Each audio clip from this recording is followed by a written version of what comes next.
Two identical charged spheres suspended from a common point by two massless strings of length L are initially at distance small d. D is less than L apart because of their mutual repulsion. The charges begins to leak from the both of the spheres at the constant rate. As a result, the spheres approach each other with a velocity v. Then v varies as a function of distance x between the spheres h. और ये चार हमको option given है। Okay, तो देखिए बच्चों, इस question में हमसे कह रहे हैं कि दो मासलेस स्ट्रिंग हैं एल लेंथ की।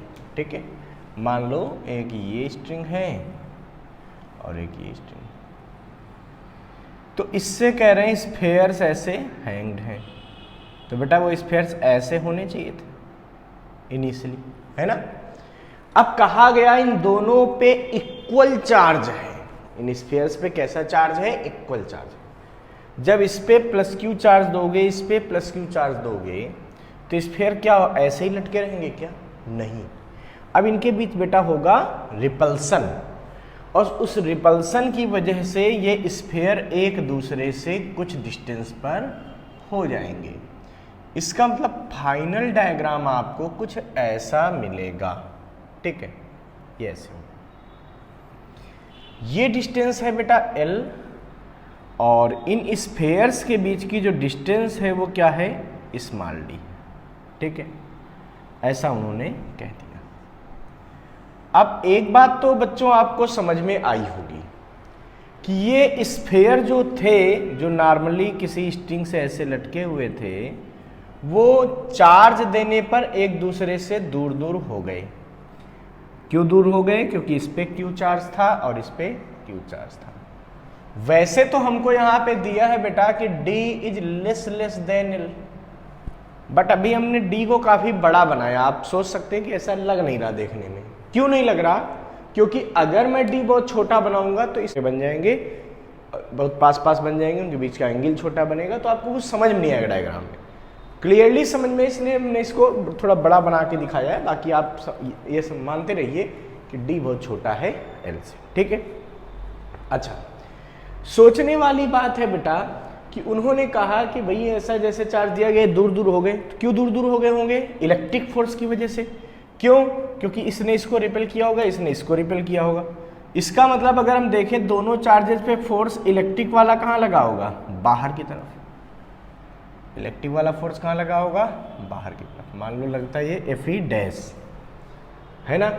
अच्छा, बाहर की तरफ फोर्स लगा तो ये बिल्कुल ऐसे स्ट्रेट क्यों नहीं हो गए, इतने एंगल पर क्यों रुक गए, क्योंकि इन स्फीयर्स पे एक वेट भी तो काम करता है, ग्रेविटेशन फोर्स mg, वो कहाँ लगता है, नीचे की तरफ। अब समझने वाली बात है कि इनका एंगल बिल्कुल मतलब 180 डिग्री क्यों नहीं हो गया इन दोनों स्ट्रिंग के बीच का, क्योंकि वेट लग रहा था, मतलब वेट इनको पास लाने की कोशिश कर रहा था, समझिए, और इलेक्ट्रिक फोर्स इनको दूर ले जाने की कोशिश कर रहा। अब नेक्स्ट पार्ट हमारे पास से आता है, कह रहे इनसे चार्ज लीक होना शुरू हो गया, मतलब चार्ज कम होना शुरू हो गया। और कैसे लीक हो रहा है, कांस्टेंट रेट से। कांस्टेंट रेट का मतलब है लगातार पर सेकेंड इक्वली चार्ज निकल रहा है ना। तो हमको समझने वाली बात है भाई, क्यू की वजह से ये दूर थे।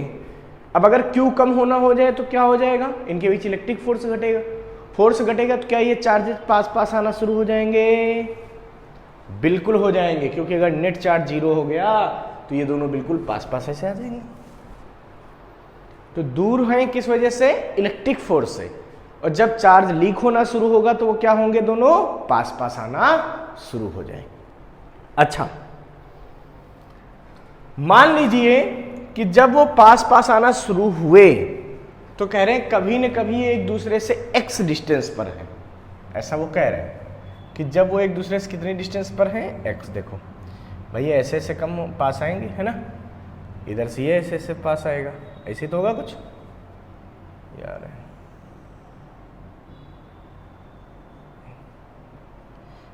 ये आ गए पास। ठीक है, इनके बीच की अब डिस्टेंस कितनी बची है बेटा? ये बची है x डिस्टेंस।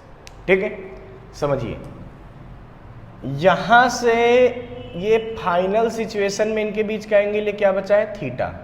तो अब इस वाले को हटा दूं मैं, क्योंकि ये तो इनिशियल सिचुएशन हो गई, फाइनल सिचुएशन ये हो गई l डिस्टेंस और x इनके बीच की डिस्टेंस।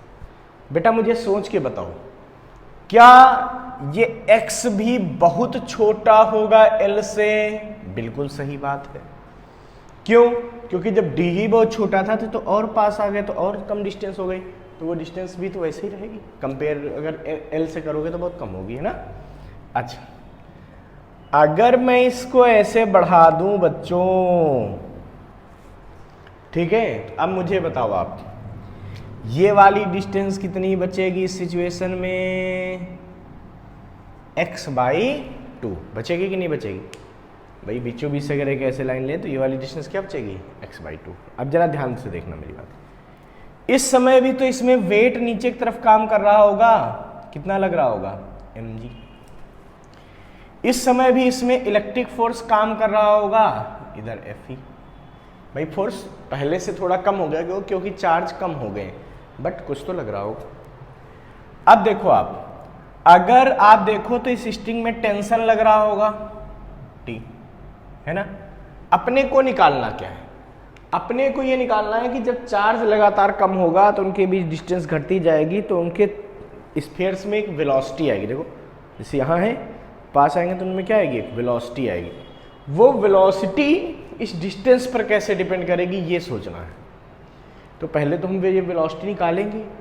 अब x डिस्टेंस पर चार्ज है, पास आ रहे हैं, तो उनकी वेलोसिटी का फार्मूला क्या हो जाता है? dx/dt, यानी कि वेलोसिटी बराबर है dx/dt करना है, और उसको हमें डिपेंडेंसी देखनी है।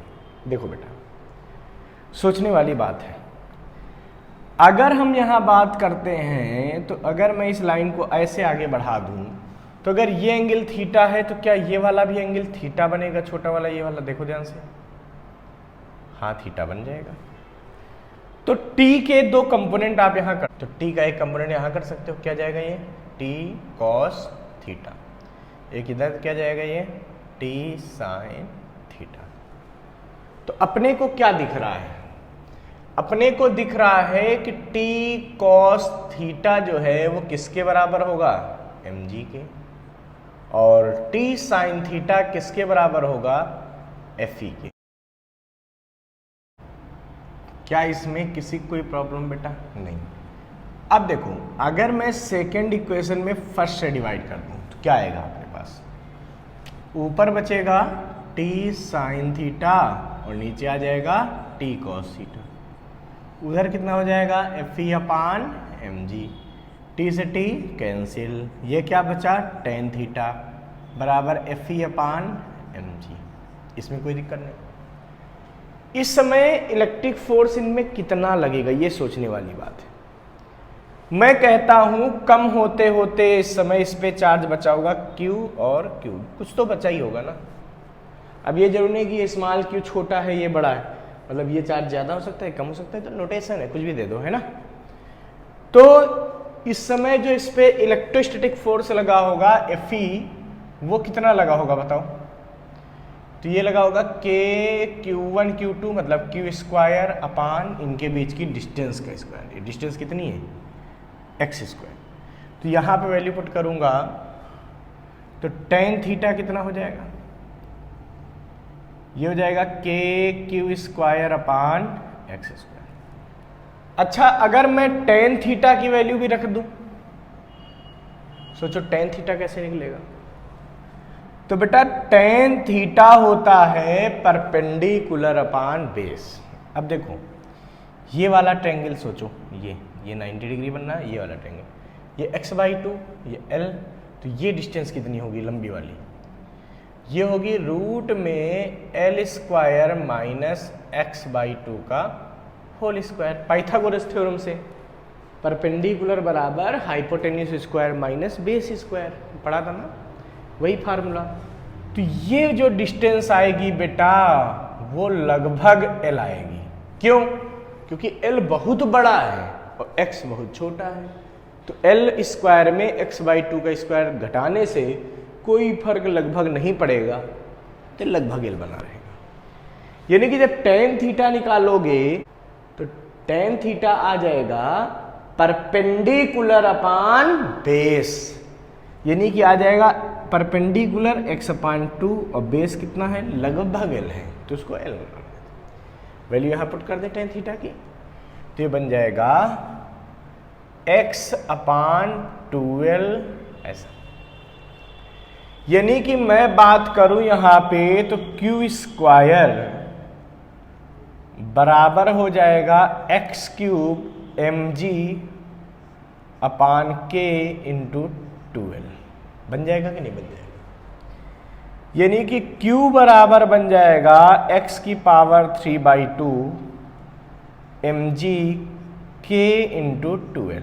वो भी कैसा, रूट में, रूट ले लिया तो रूट का मतलब पावर 1/2 है ना, इसकी पावर 1/2 किया 1 आ गया, इसकी 1/2 किया 3/2, इसकी 1/2 किया पूरे का रूट, चाहे रूट हो चाहे 1/2, बात वही है।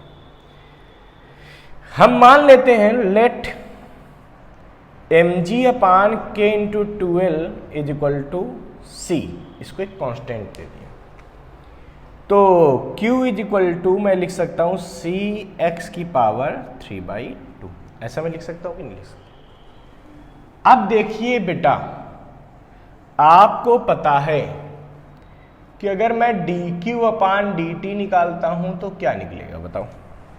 तो इधर तो ये कांस्टेंट है c, है ना, तो c इंटू x⁵2 का करेंगे तो dq अपान dt जो आएगा वो कितना आ जाएगा, वो आ जाएगा c x⁵2। अब बेटा आपको पता है ना कि अगर आप x⁴n का डिफरेंशिएशन करते हैं, है ना, d/dt ऑफ t⁴n का करते हैं, तो क्या आता था, n⁴n-1, मतलब पावर का मल्टीप्लाई और पावर में एक कम, ये फार्मूला होता है। तो वैसे यहां करेंगे तो क्या होगा, पावर का मल्टीप्लाई यानी कि 3/2 मल्टीप्लाई में और पावर में एक कम, तो 3/2 -1 और साथ में इसके क्या आएगा भाई, यहाँ x है और हम डिफरेंशिएट करें t के रिस्पेक्ट में, तो इनटू आ जाएगा dx upon dt, continuous differentiation. समझ गए? ठीक है। अब देखिए इसका मतलब उन्होंने शुरुआत में क्या दिया था, dq अपान dt, मतलब रेट ऑफ चार्ज। तो जब स्मॉल q था तो rate of charge dq upon dt थी, जब कैपिटल Q बचा है तो उसको हम डिक्रीज होने का रेट क्या लिखेंगे, d कैपिटल Q अपान dt। ये क्या है बच्चों, कांस्टेंट है, चार्ज का जो निकलने का रेट है यानी कि निगेटिव साइन में वो कांस्टेंट है। ठीक है। अब चूंकि जब ये कांस्टेंट है तो इसका मतलब यहाँ से क्या बनेगा, 3/2c, है ना, x की पावर कितना है 1/2 dx अपान dt बराबर क्या हो जाएगा, कांस्टेंट। अब देखिए ये चीज़ तो पहले से ही कांस्टेंट है, इसका मतलब मैं सीधा सीधा लिख सकता हूं x की पावर 1/2 dx अपान dt बराबर कांस्टेंट, या मैं लिख सकता हूं dx upon dt is proportional to 1 upon x की पावर 1/2, या मैं लिख सकता हूं इसको कि dx upon dt proportional to x की पावर -1/2। तो dx अपान dt किसके प्रोपोर्शनल होगा, x की पावर -1/2 के। ठीक है। इस तरीके से हम कह सकते हैं कि जो वेलोसिटी है वो x की पावर -1/2 पे प्रोपोर्शनल होगा, क्योंकि dx अपान dt क्या है, वेलोसिटी है। तो ये अपना जो है अगर देखा जाए ध्यान से तो दिए गए ऑप्शन में से 4th ऑप्शन बिल्कुल करेक्ट हो जाएगा।